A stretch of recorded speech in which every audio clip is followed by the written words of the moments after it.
let us learn about rules of inheritance that was studied by scientist Gregor Mendel. Scientist Gregor Mendel was a monk who is called as the father of genetics because he has studied the rules of inheritance of traits. In my last video, I have told what is meant by traits. Traits are features that are seen. Like for example, color of eyes. Color of eyes could be black, they could be brown, they could be green or blue. That is the color which we call as the trait which is visible to us. Now how these traits are transferred from one generation to the other, its mechanism was studied by this scientist Gregor Mendel, and his experiments we are going to learn in today's class. Gregor Mendel used the garden pea plants. All of us have seen the green peas. We have eaten them also. The green pea plant is one type. There are yellow pea plants also. So pea plant was considered in his study, which is actually a self-pollinating plant. So he used the garden pea plant and he studied the laws of inheritance of trait. He found that every trait was affected by both the maternal and paternal DNA. In my last video, I have told that the organelles responsible for inheritance are chromosomes. The number of chromosomes that we receive are equal from each parent because gametes have only half the number of chromosomes. So during fertilization, when two gametes will fuse to form zygote, every progeny, every individual will receive equal amount of DNA, equal amount of chromosome from both the parents.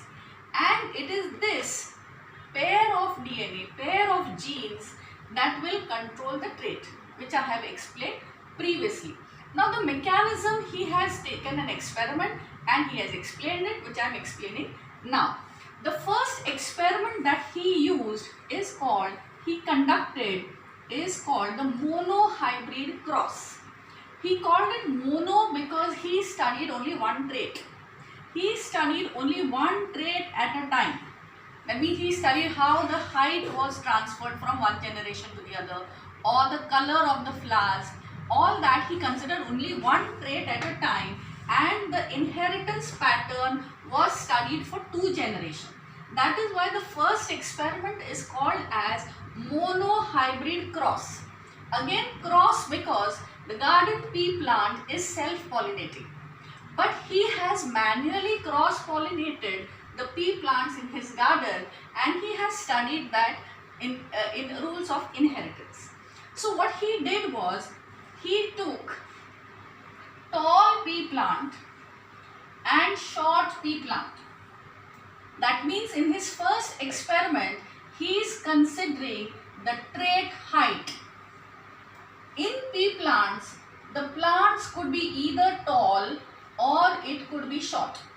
These are the 2 variants of height seen in pea plant. So Mendel cross-pollinated pea plants which were tall with short pea plants. This he has cross-pollinated. And he observed that in his garden, in the first generation, the progeny of the cross of these 2 parents was found to be all tall. That means in the first generation, his garden was full of tall plants. There were no short plants in his garden at all. The character of shortness disappeared in the first generation. So Mendel concluded that since tall was dominant, since it was more in the population, this is what I have defined last time, that a trait that is more in the population is what we call as a dominant trait. So since all the 100% of plants were tall, Gregor Mendel concluded that tallness is a dominant trait over the short character. And therefore, in the garden now, in the first generation, which we call in the F1 generation, all plants were tall. He also concluded that these plants of F1 generation inherited the short character. But the short character was not observed only because of the presence of dominant trait, which I have explained in my last video, that if the dominant trait is present, then the short character, which is a recessive trait, will not be affected, will not be expressed. So that was his experiment, which we call as the monohybrid cross. After that, what he did was, he took the first plants of F1 generation and he allowed them to be self-pollinated in the natural process. What he observed was, in the second generation, there were tall plants as well as short plants. And the ratio of the tall and the short plants was 3:1. That means there were, out of 4, 3 plants were tall and 1 plant was short. If you consider it in terms of 100 plants, then 75% of the plants were tall and 25% of the plants were short. So he concluded that the plants of the F1 generation had inherited the trait for shortness, but in F1 generation, the short character was suppressed. It was not expressed, and that is because of the presence of the dominant trait, which is the tall. But when it came to the second generation, a few plants were found to be short, because in this 25% of the plant, the tall character was absent. The tall character was not there. The dominant character was absent, and therefore these plants were found to be short. That was his conclusion. So he understood that in the first generation they inherited the trait for shortness, but this short character was not expressed because of the presence of the dominant trait. He also found that in the first generation or in the second generation, there were no medium-sized plants. Plants were either tall or they were short, but there were no medium-sized plants, indicating that there is no blending of traits. Traits will not blend. Either it is tall or it is short. That will depend on which is dominant. Dominant character is always more in a population, because when it is present, it will always be expressed.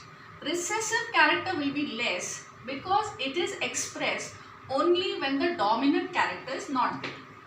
He also found that the 25% of the short plants had no dominant trait, and therefore he called it as the recessive trait, which is expressed only when the recessive character is inherited in identical pairs.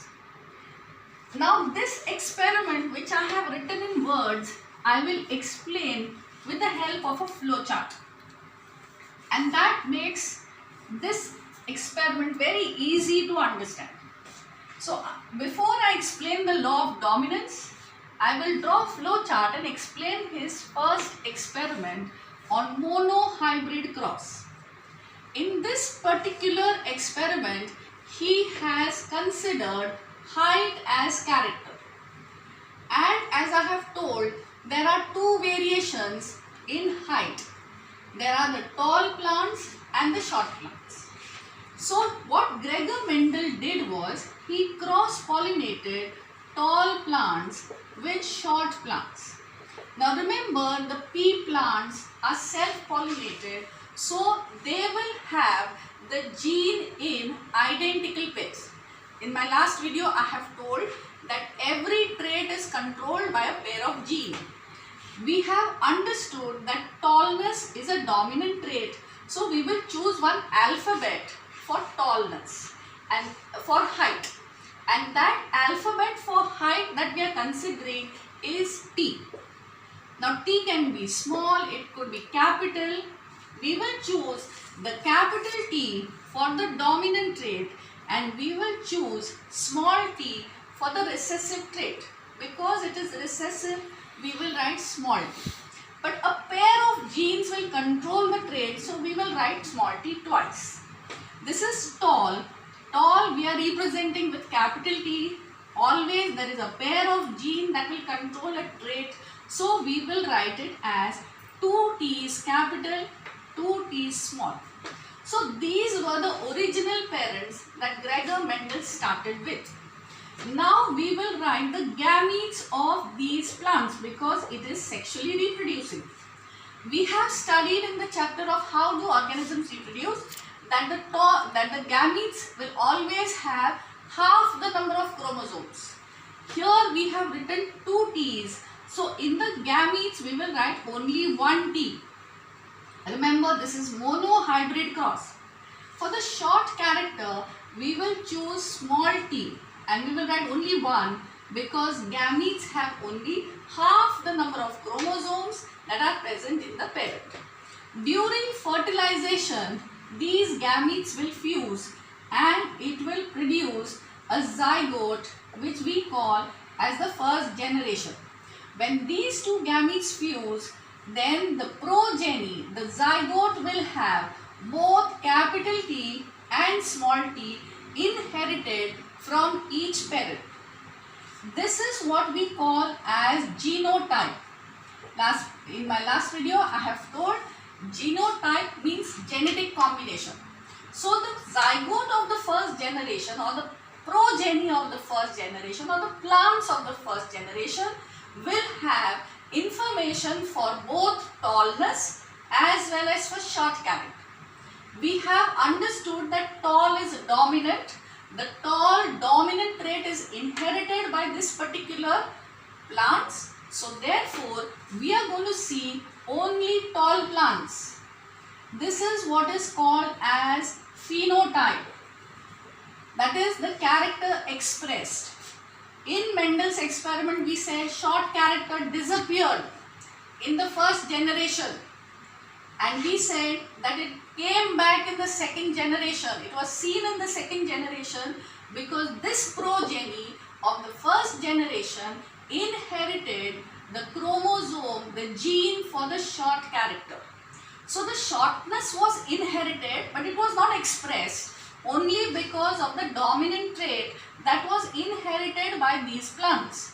As a result of the presence of the dominant trait, all plants in his garden, 100% of the plants in his garden were tall. There was no short plant at all. And this is what is called as the law of dominance that Mendel understood, which I have written here. According to the law of dominance, so from the first experiment of monohybrid cross, according to this law, each individual inherits equal number of chromosomes and equal amount of DNA from each parent. But the trait that is expressed in the progeny will depend on whether the dominant trait is present or not. If the dominant trait is present, that is inherited, then it will always be expressed in progeny. But in absence of dominant trait, the recessive trait is seen, which I explain here. In this experiment, the first generation, the plants of the first generation inherited the trait for both, inherited the gene for both tallness as well as shortness from both parents. But because tall was dominant, the short character is not expressed and therefore all plants in his garden were tall. This is law of dominance. Now these tall plants of the first generation will produce two types of gametes. Remember, gametes have half the number of chromosomes. So these plants of the first generation will produce gametes having information for tallness as well as gametes having information for shortness. In the second generation, these plants were allowed to self-pollinate. So these plants produce two types of gametes. The other plant involved also had the same type of gametes. So it is possible during self-pollination that the gametes that would fuse would have the gene for both tallness, then the phenotype would be tall. But it is possible that the gamete for tallness will fuse with the gamete having information for shortness. So the genotype will be capital T small t, and this plant will also be tall. It is possible during fertilization that the gametes having this combination of capital T and small t will fuse together, producing a tall plant. Or it is equally possible that the plants would be produced by the fusion of the gametes having both small t's.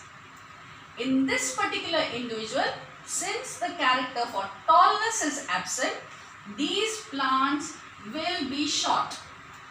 Such a trait that is expressed in absence of a dominant trait is called as a recessive trait. So for a recessive trait to be expressed, both the genes have to be identical. Whereas here there is at least one dominant trait, so the plant will be tall. In this case, both the genes have information for tallness. So the ratio of tall is to short in F2 generation is 3:1, or 75% is to 25%. This is the law of dominance which he explained using this experiment considering height of the plant. Again, if you consider the color of the flower, he considered the color of the flower. In pea plants, the flowers are of two types. They are either violet or they are white. So this is also monohybrid cross. In monohybrid cross, he considered color of flower. The color of flower in peas is either violet or it is white. So it is found that in F1 generation, when these two plants were cross-pollinated, all the flowers in the garden were violet, indicating that violet color of flower is dominant over white color. This is found from experiment. Now if I have to show the flow chart, then I will select an alphabet for color of flower. Let me select V. I will write capital V for violet and small v for white. He cross-pollinated pea plants having violet flowers with pea plants having white flowers. The genotype of this parent we will write capital V because it is a dominant trait. We will write it twice because a pair of gene will control one trait. Whereas for white character, we will write two small v's because it is a recessive trait, and a pair of genes will control the trait. It is recessive, so it has to be identical pairs. The gametes of this generation will have half the number of chromosomes, so it is capital V and small v. In F1 generation, these gametes will fuse. So the progeny of F1 generation will inherit both traits for violet flowers as well as white flowers. This is what is called as genotype. But because there is a dominant trait that is inherited, the white flowers will not be seen in F1 generation. So the entire garden was full of plants which had violet flowers. This is the character expressed, which is called as phenotype. These plants will produce two types of gametes. Gametes having information for violet color, gametes having information for white color. In F2 generation, these plants were self-pollinated. So these are the gametes that are produced. And if we write the various combination, then this is what you can write. So you will see that in these three plants, there is the dominant trait present. So there will be 3 violet flowers. Whereas this one has no dominant trait, so it will be white in color. So the ratio remains same whether we consider the height of the plant or whether we consider the color of the flower. In monohybrid cross, the ratio will always be 3:1, has to be kept in mind. So this was the first experiment that Gregor Mendel conducted and explained the law of dominance. Let us consider the second experiment that he carried out. In the second experiment, he considered the inheritance of 2 traits at a time, and therefore it was considered as the dihybrid cross. Di because 2, hybrid cross because actually the pea plant is self-pollinated, but he has cross-pollinated it. He considered 2 traits. One is type of seed coat and the other is color of the seed coat. Now in peas, there are 2 types of seed coats. The round, which is smooth, and the wrinkled, which is having a rough coating. These are the 2 variants that we see in seed coat. There are 2 colors of peas that we see, the green peas and the yellow peas.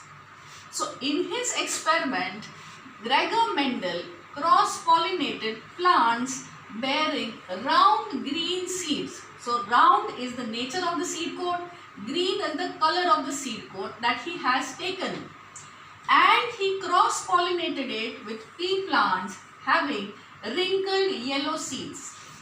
And he observed that in F1 generation, all the plants in his garden had round yellow seed coat. So when these plants were cross-pollinated, the wrinkled feature, the wrinkled trait, the character for wrinkled seed coat disappeared. The green color of seeds also disappeared, and all the plants produced seeds that were round, that were smooth, and they were yellow in color.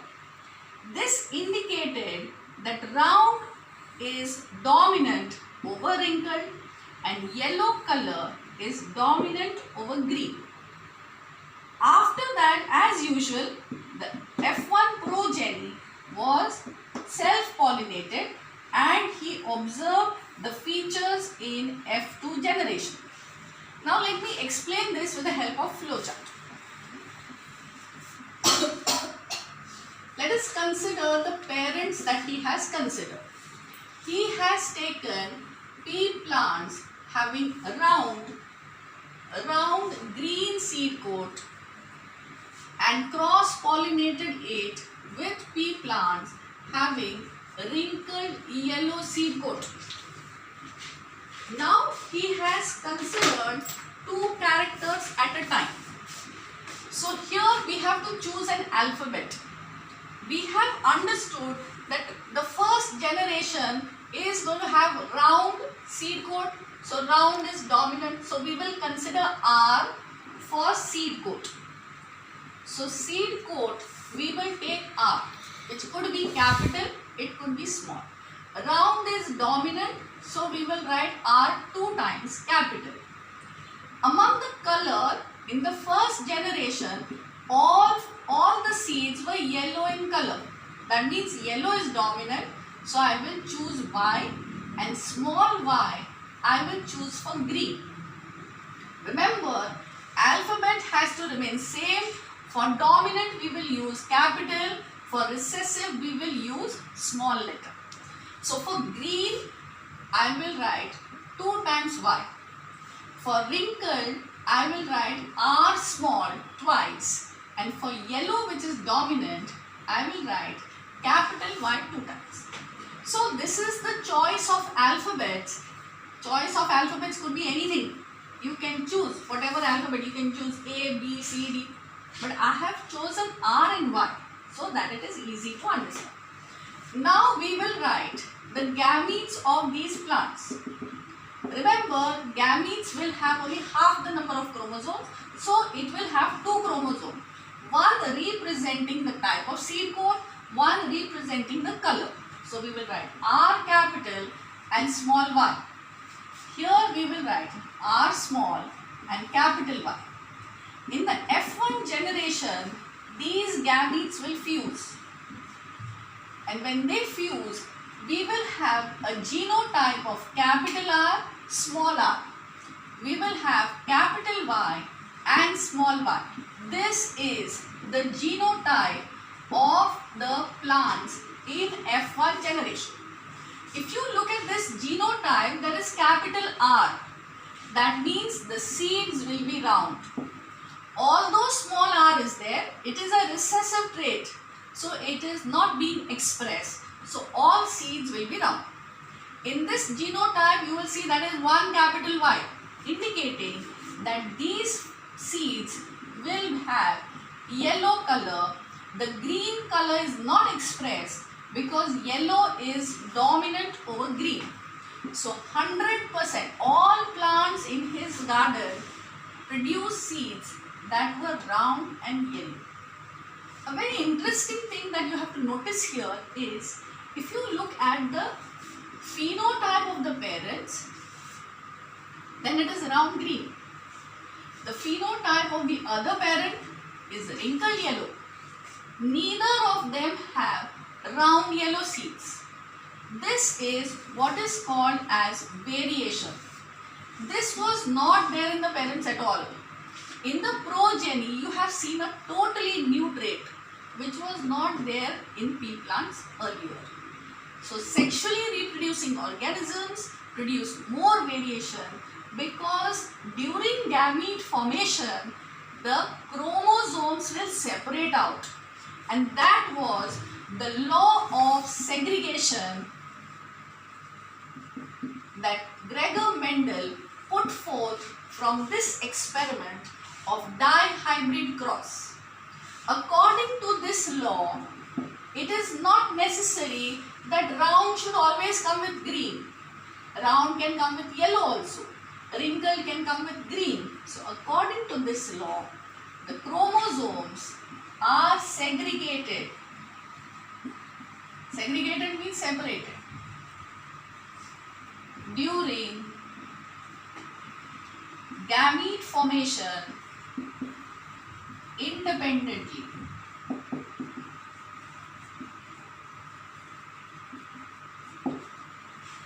Now this is very important when it comes to complex organisms like human beings. If you just list out the different types of features that are present in human beings and the number of these features that are transmitted at a time, then you can understand how many variations are possible in human beings. To just mention a few, the hair is of different types. It could be curly, it could be straight. The hair color can also differ. It could be black, it could be blonde. The shape of the eyebrows are different. The shape of the forehead is different. The shape of the nose, the shape of the lips, the shape of the eyes, the color of the eyes, the height of the individual, and so forth. You can just imagine the number of features that are transmitted at a time are so many, and therefore they can be or they will be segregated during gamete formation. So in human beings, when two parents of different origin are going to produce a progeny, the progeny will be having lot of variations, and when the variations are more, the survival in a changing ecosystem is much better and help in survival of the species. Now let us continue further with this experiment. He then self-pollinated plants of F1 generation.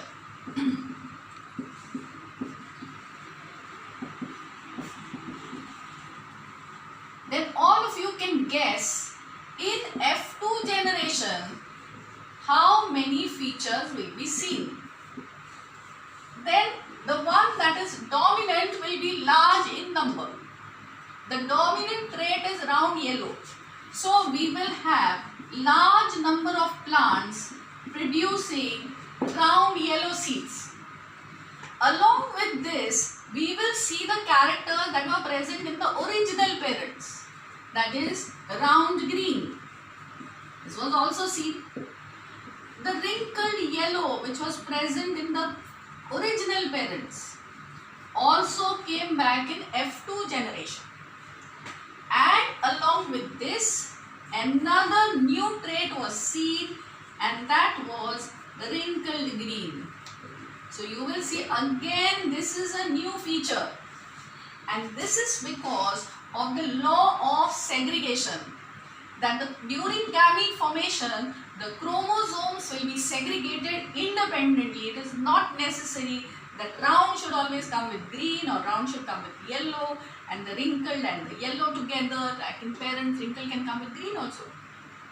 So this ratio was 9:3:3:1 in a population of 16 plants.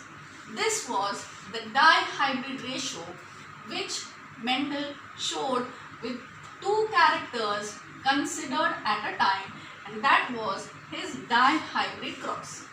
Now we will study how the sex of an individual is determined in sexually reproducing organisms.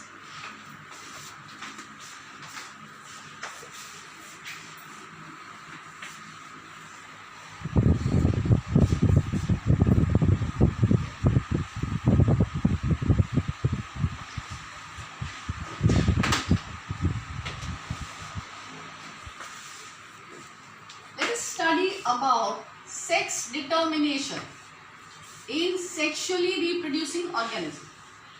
Now, in some individuals, the temperature at which the fertilized eggs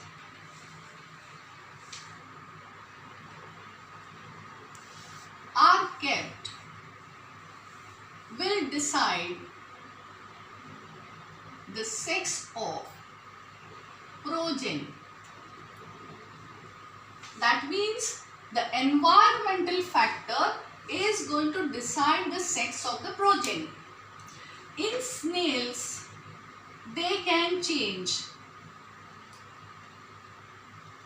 their sex. From male, they can become female or female to male during their lifetime, indicating that in snails, sex is not an inherited trait. We all know what is meant by inherited trait. Inherited trait means a trait that is passed on from one generation to the other, which we just saw. Height of the plant is an inherited trait because it is decided by the gene that is present in the chromosome. But if in case of snails, they can change their sex during their lifetime, that means it is not inherited. In human beings, which are sexually reproducing organisms, sex is inherited trait. That means it is dependent on what we inherit from our parents. It is not going to be decided by the environmental characters, environmental features, or it will not depend on the circumstances. It is decided at the time of fertilization, and that cannot be changed during the lifetime. This has been proved by study. To understand that, we all know that in human being there are 23 pairs of chromosomes. All cells contain 23 pairs of chromosomes. That means we all contain 46 chromosomes, except the gametes will contain only 23 chromosomes, not 23 pairs. So our cells, body cells, somatic cells will have 46 chromosomes, but gametes will have only 23 chromosomes. I am not talking of pairs. I am just saying 46 in body cells, 23 in gametes. Now out of this 23, there is one pair. 22 pairs are separate. one pair is going to decide the sex of the individual, and that we call as the sex chromosome. So out of these 23 pairs, one pair is going to decide the sex of the individual, and that is called as the sex chromosome. Now these sex chromosomes are of two types. One which is normal size and one which is shorter in length. The one that is normal size is called the X chromosome, whereas the one that is shorter in size is called as the Y chromosome. This is what we have named it. Now this X chromosome is present in both male and female. So males also have X chromosome, females also have X chromosome. But the Y chromosome is present only in males. It is absent in females. So if I have to write the genotype of female, then remember I have to use two alphabets, because there is a pair of gene that will decide the sex of the individual. I have said that X chromosome is present in female, Y is absent in female. That means females will have both X chromosomes. Then this genotype of XX, we are going to describe it as that of female. But in case of male, if I have to write its genotype, then we have just written here that X chromosome is present in male, Y chromosome is present also in male. So the genotype of human male will be XY. So this is how we are going to represent the male and female in human beings and understand sex determination in human beings. So we will write male and female gamete that will fuse together during fertilization. I just wrote that in males the genotype is XY, whereas in females it is XX. The gametes of male are called as sperm, which is of two types. Sperms having X chromosomes, sperms having Y chromosome. But the ova of the female will have only X chromosome, because in females both the chromosomes are of equal length. The sex chromosomes are of equal length. So all the ova will have X chromosome. But the sperms are of two types. The sperms may have X chromosome, or there could be sperms having Y chromosome. Now during fertilization, a sperm will fuse with ova. Let us assume this sperm having X chromosome fuses with the ova having X chromosome. Then this progeny having XX chromosome will be a girl child. Or it is possible that the sperm having Y chromosome fuses with the ova having X chromosome. So the genotype of this progeny is X and Y. And such an individual is going to be a male child, which is boy. So you will see that the ratio of male is to female or girl is to boy is equal, 1:1. That means it is 50% probable that the child born could be girl or it could be boy. You will notice that if it is the girl or the boy, both have inherited the X chromosome from the mother. So from the mother, it is only the X chromosome that will be inherited by all the children. So this is to be remembered. All children inherit X chromosome from their mother. But it is the father who can contribute either X or Y. So the sex of child depends on what it inherits from father. So it is the father who will decide the sex of the child. If the child inherits X chromosome from father, X chromosome it has received from the father, X chromosome from the mother, then it is a girl child. But if the child inherits the Y chromosome from father,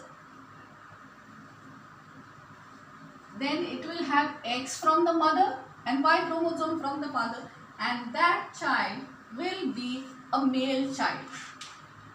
So this is how we understand that in human beings, the sex of the human being is inherited trait. It is what we receive from our parents in the form of chromosomes that will decide the sex of the individual, and it is an inherited trait decided at the time of fertilization, and X chromosome will always be inherited from the mother. X or Y could be inherited from the father. Accordingly, the sex of the individual will change. So these were experiments of determination of inheritance rules that we studied in today's episode.